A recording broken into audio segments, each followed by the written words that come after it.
ये कहानी है विश्व के सबसे बड़े महाकाव्य की, जिसमें योग है, यथार्थ है, विवेक है, परमार्थ है, सत्य ज्ञान का दिव्य प्रकाश है, आध्यात्म का महाआकाश है।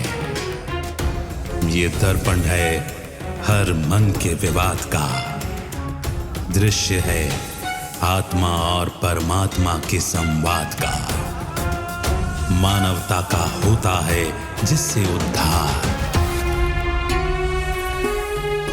यही है सच्ची गीता सार, अंधकार से प्रकाश की ओर।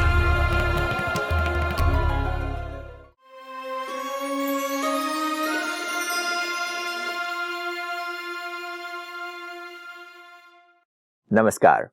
अंधकार से प्रकाश की ओर सच्ची गीता सार इस कार्यक्रम में आप सभी का स्वागत है। जब भी हम किसी चीज को समझने की कोशिश करें तो सिर्फ एक चिंतन काफी नहीं होता। अनेकों लोग अनेक चिंतन रखते हैं, मगर जब हम इसकी विवेचना को गहराई से करते हैं तो तब उसके अंदर का सत्य समझ में आता है। आज विश्व के इस महान नाटक को देखें तो बहुत सारे लोग ये प्रश्न उठाते हैं कि ये कब शुरू हुआ, आखिर इस सृष्टि की आयु कितनी है, कितने समय से हम ये करते आए हैं और कितना समय बाकी है। इन प्रश्नों पर आज हम चर्चा करेंगे। हमारे साथ स्टूडियो में ब्रह्मा कुमार ब्रजमोहन भाई हैं। नमस्कार भाई साहब। ओम शांति। सृष्टि के आयु के बारे में हम बात करें तो शास्त्रों में ये बताया जाता है कि ये कल्प की आयु लाखों वर्ष है, और वहीं सच्ची गीता सार में इसे सिर्फ 5000 वर्ष का बताया जाता है। ऐसे में एक कॉन्फ्लिक्ट ऑफ ओपिनियन हो जाता है कि क्या सच है, क्या ये लाखों वर्ष की आयु है या ये सच्ची गीता सार के अनुसार सिर्फ 5000 वर्ष। इस बात को जानना इसलिए जरूरी है कि अगर किसी को व्यक्ति को पता लग जाए कि टाइम इज ओवर या going to be over very soon, तो उसका सारा अप्रोच बदल जाएगा। और अगर किसी को कहा जाए बहुत टाइम पड़ा है तो व्यक्ति उस चीज़ को जो कोई कहे एंड में बतानी चाहिए उसको सीरियसली लेगा, क्योंकि अभी तो बहुत टाइम पड़ा है, इसकी ये रेलेवेंसी नहीं है इस वक्त, है ना।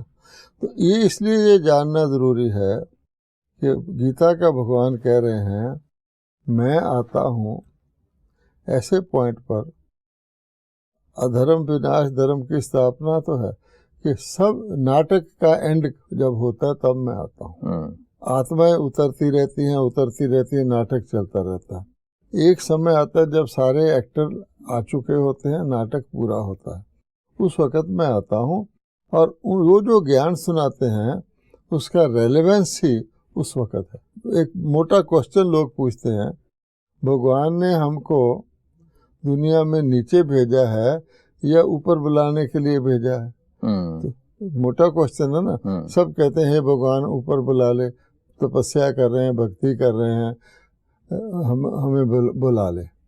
अच्छा, अब दूसरा कहता है कि भगवान नीचे भेजता है इस दुनिया में एक्टर बनने के लिए, ऊपर बुलाता है। पहले तो ये फैसला करो। और अगर भेजता है उसका अलग टाइम है, बुलाने का टाइम अलग है, जन्मदिन अलग होता है, मृत्यु का दिन अलग होता है, इकट्ठे तो नहीं होते। तो ये कंफ्यूजन है। तो गीता का पर्पस क्या है ऊपर बुलाने का? वो कहते हैं कि देखो सब ये मच्छरों की तरह मेरे पास आ रहे हैं और अंत समय में आता हूँ, और भगवान कहते हैं कि मैं विनाश के निमित्त हूँ, बुराई का खत्मा करने आता हूँ। अब कोई सतयुग में कह दे कि जी गीता का भगवान आएगा और बुराई का खात्मा करेगा, किसी के पल्ले ही नहीं पड़ेगा। सुबह 9 बजे तो रात नहीं हो जाती ना जी। इसलिए ये बहुत इम्पोर्टेंट है कि परमात्मा आते हैं, किस समय आते हैं, और वो समय वाकई ही अंत का समय होता है। तो इस बात के क्या प्रमाण मिलते हैं कि कल्प की आयु 5000 वर्ष की है? अब किसी को जब परमात्मा आके ये उद्बोधन करते हैं, ये सारा देखो मैं सृष्टि का रचयिता हूँ, डायरेक्टर को पता होता है ये फिल्म कितने पीरियड की है, उसी को बिगिनिंग या एंड का पता होता है। एक्टरों को नहीं होता। एक्टर तो अपने अपने समय पर आते हैं। मान लीजिए एक एक्टर बीच में आया, उसको क्या पता मेरे से पहले क्या हुआ, बाद का तो देख सकता है। तो पहले तो लोग हैरान होते हैं। हम तो दुनिया के लिए सोचते रहे, कोई कहता है सूर्य का टुकड़ा हुआ, फिर वो ठंडा हुआ, फिर उसमें ऐसी टेम्परेचर आई जब इंसान पैदा हो, वो तो गिना ही नहीं जा सकता। कोई कुछ कहता है, कोई कुछ। हमारे शास्त्र में कहते हैं कि कल्प की आयु जो लाखों वर्ष है। अच्छा, अब भगवान कहता है अगर लाखों वर्ष है तो मैं लाखों वर्ष के अंत में आऊँगा ना। अच्छा, तो फिर तो, और आज की परिस्थिति देखिए, क्योंकि गीता को हम इसलिए नहीं बात कर रहे हैं क्योंकि थ्योरेटिकल बात कर रहे हैं। आज की परिस्थिति में हमने देखना है, आज की परिस्थिति में कौन सी दवाई हमें सूट करती है। तो आज की परिस्थिति में तो ये होगा, बिल्कुल ऐसा विनाश का टाइम आ रहा है, हमें वो चीज़ सच्ची लगेगी जो इसका उपाय बताए।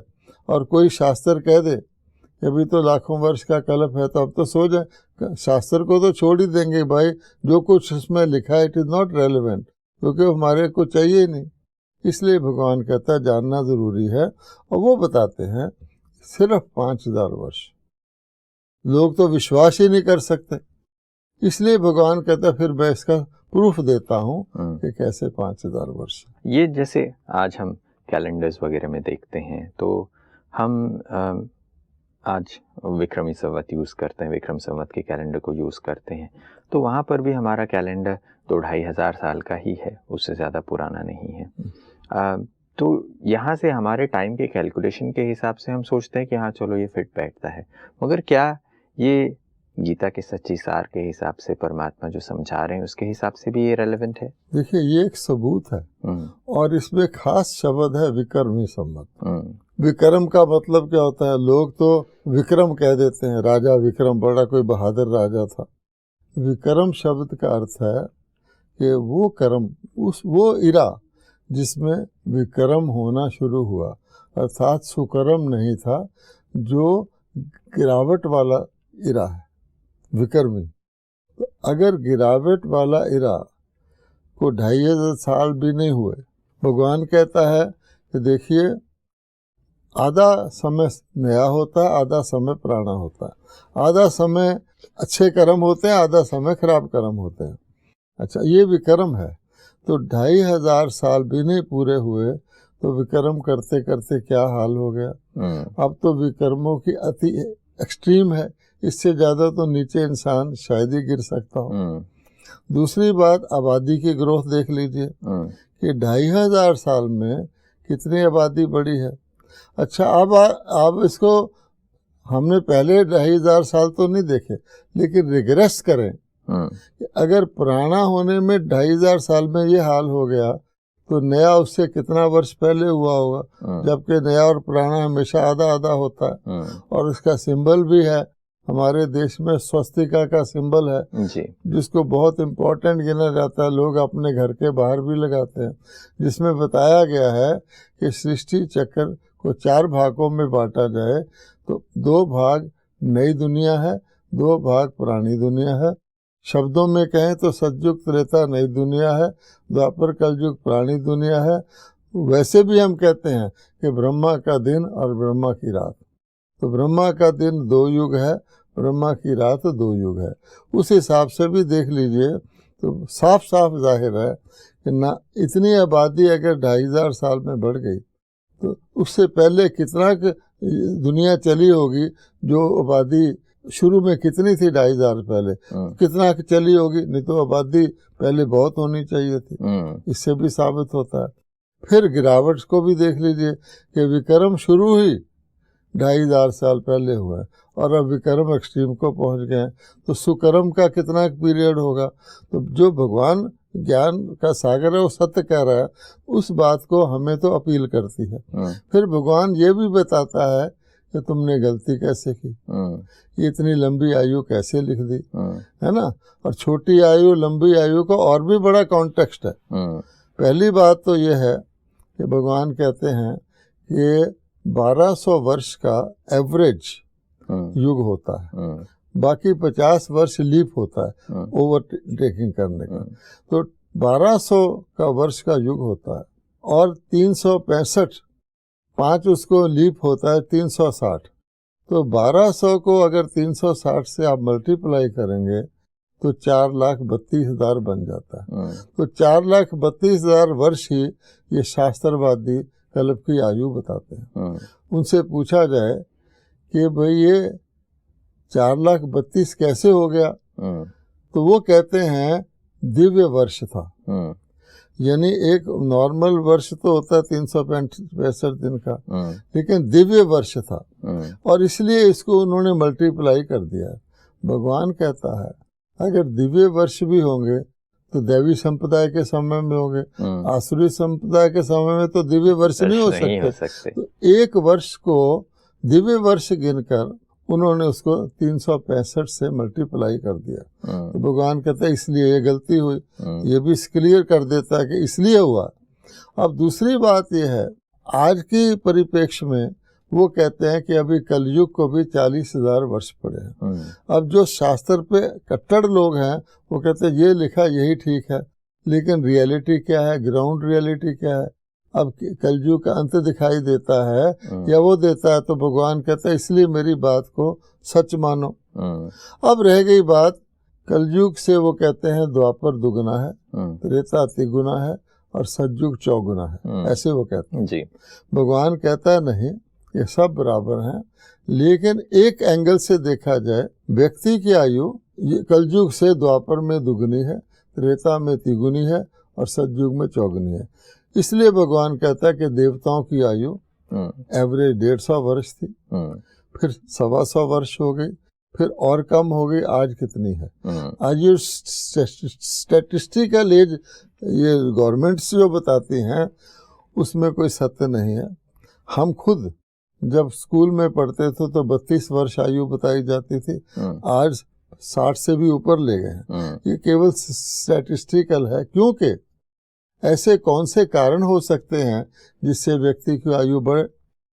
हवा और खराब हो रही है, पानी और खराब हो रहा है, अन्न और दूषित हो रहा है, जीवन और तनाव युक्त हो रहा है, तो कौन सा ऐसा फैक्टर है जिससे व्यक्ति की आयु बढ़ जाएगी? तो इन्फेंट मॉर्टेलिटी को लेकर के उन्होंने अपने को सूट करने के लिए कि दुनिया प्रोग्रेस कर रही है, ये कैलकुलेशन की है। भगवान की कैलकुलेशन सीधी है, युगों की आयु बराबर है, युगों में व्यक्ति की आयु घट जाती है क्योंकि दुनिया सतों से तमो प्रधान होती है। वो प्रोपोर्शनल के हिसाब से क्या सत्य लगता है कोई भी सोच सकता जी। एक और चीज़ जो हम सुनते आए हैं वो ये है कि भारत आज से 3000 वर्ष पहले पैराडाइज था। हाँ। अब ये मान्यता सुनते हैं तो ऐसा लगता है कि क्या ऐसा सही में संभव है कि आज जिस हालत में है, आज से अगर हम थोड़ा पीछे जाएं धीरे धीरे करते, तो क्या ये सही में संभव है कि उस समय हम सब गाते आए हैं कि भारत सोने की चिड़िया थी, देवभूमि है, तो क्या ये सही में संभव है? देखिए सीधी बात है, क्रिश्चियंस भी कहते हैं क्राइस्ट से 3000 साल पहले पैराडाइज था, ऑन अर्थ था। अच्छा, उसको भी छोड़ दीजिए, जितने धर्म हैं उनमें कितने धर्म हैं जो 2500 साल के अंदर हुए हैं? सारे के सारे, एक्सेप्टिंग भारत का आदि सनातन धर्म, है ना। तो अगर 2500 साल में इतने हो गए, और हम जानते हैं कि फूट पड़ने से हेल बनता है, द्वैत आने से हेल बनता है, जब वननेस होती है तो पैराडाइज है दुनिया में, है ना। तो उससे पहले कितना हो सकता है? आबादी के हिसाब से हमने, अच्छा, अगर आप मोटे रूप से कॉमन सेंस से एक साधारण व्यक्ति के रूप से भी देखें, आज जो कीमतें हैं चीज़ों की 19वीं सदी में कितनी थी? खुद मैं जब मैंने 1957 में जॉब किया है, उस समय 5 रुपए का किलो देसी घी, 5 रुपए का किलो बादाम पिस्ता जो भी है, अच्छा, ये अभी की बात है। मेरे पिताजी की टोटल सैलरी 28 रुपए होती थी किसी ज़माने में, और आज एक 28 रुपए का तो जूता भी नहीं मिलता। ये तो अब की बात है, इस सदी की। इसको रिग्रेस कर लीजिए कीमत हो सकती है किसी चीज की? हम खुद, जब मैंने जॉब किया, गांव में जाते थे, किसी कोई गन्ने का रस पिला देता था, हम कहते थे पैसे, कहते पैसे नहीं सी।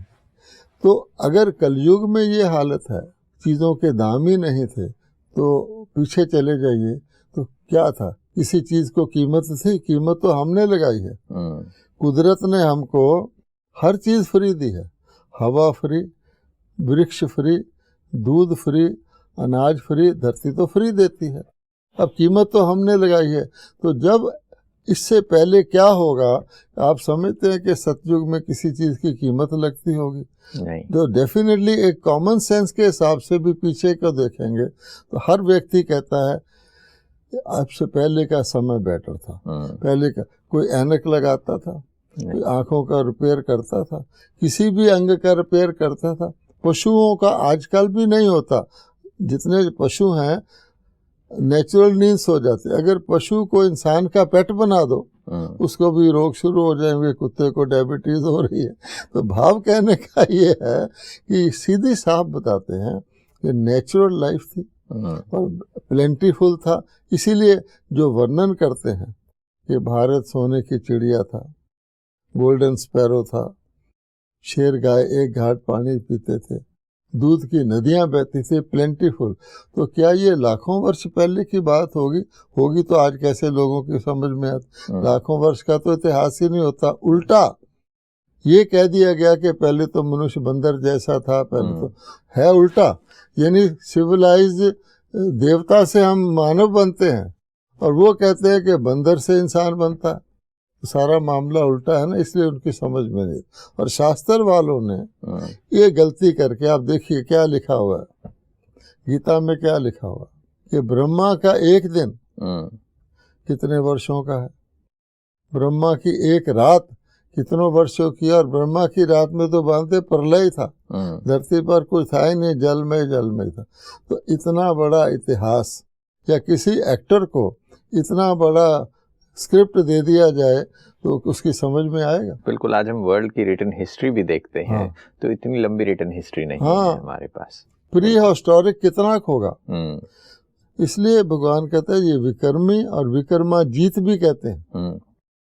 ऐसा सम्मत जिसमें विक्रमाजीत, उसको हम अपनी भाषा में कहते हैं संपूर्ण निर्विकारी मीन्स विक्रमाजीत। तो अगर विक्रमी 2500 साल पहले शुरू हुआ है तो विक्रमाजीत का कितना का समय चलेगा? तो भगवान कहता है स्वस्तिका को देख लो, बराबर बराबर। बिल्कुल। ये बहुत ही सुंदर और स्पष्टीकरण के साथ ये चीज़ें समझ में आती हैं कि दिन और रात को भी हम आधा आधा देखते हैं। ये जो गड़बड़ियाँ हुई है जैसे शास्त्रों में लाखों वर्ष कह देने की वजह से, क्या परमात्मा के अवतरण के समय में भी गड़बड़ियाँ हुई? इसका असली पर्पस क्या है? ये सारी बात भगवान के समझाने का। भगवान कहते हैं कि मेरे अवतरण को लोग पहचाने और जो मैं सच्चा गीता ज्ञान सुना रहा हूँ उससे लाभ लें। अब आप देखेंगे कि भगवान अवतरित हुए, स्वयं भगवान अवतरित हुए, सच्चा गीता ज्ञान दे रहे हैं। थोड़े लोगों ने क्यों समझा?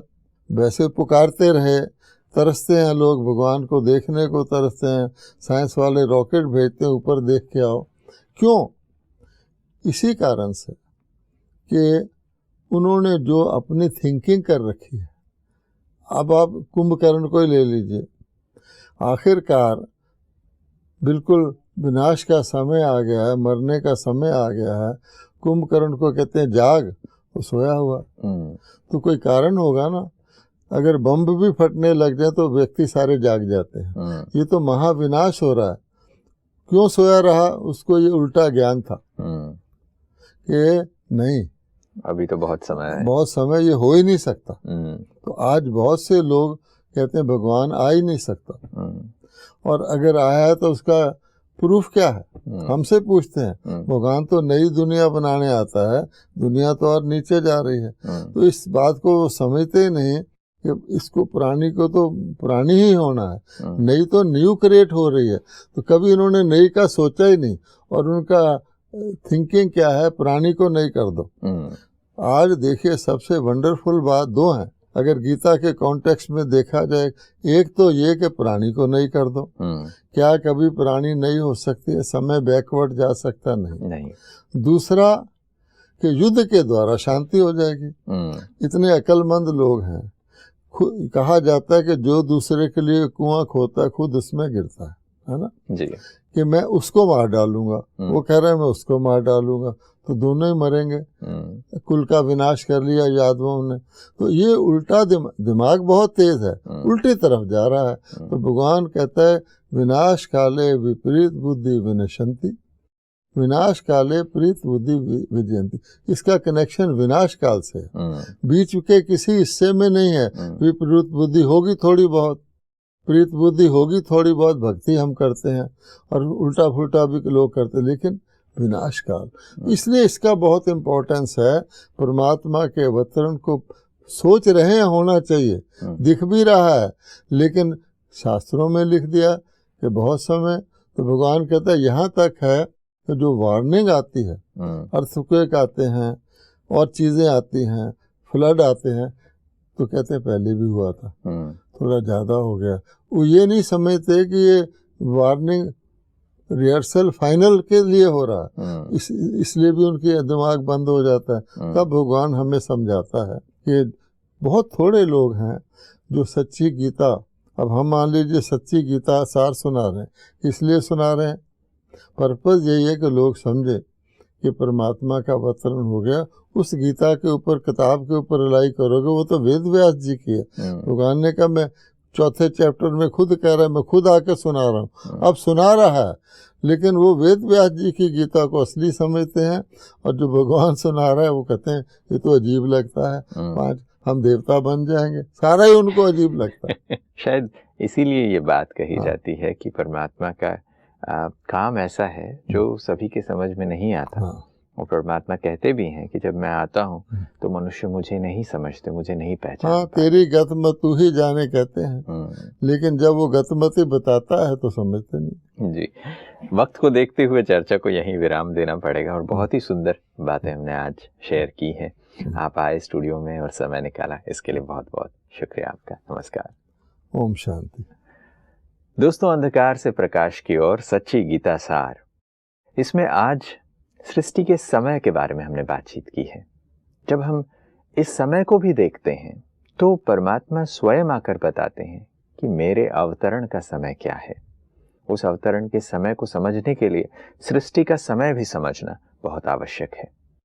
और आज गीता के सार के हिसाब से गीता का फिर वही एपिसोड है, फिर परमात्मा के अवतरण का वही समय है जब इस सृष्टि के परिवर्तन की घड़ियां हमारे सामने है। आज की कड़ी में बस इतना ही, फिर आगे बातचीत जारी रहेगी। तब तक के लिए नमस्कार।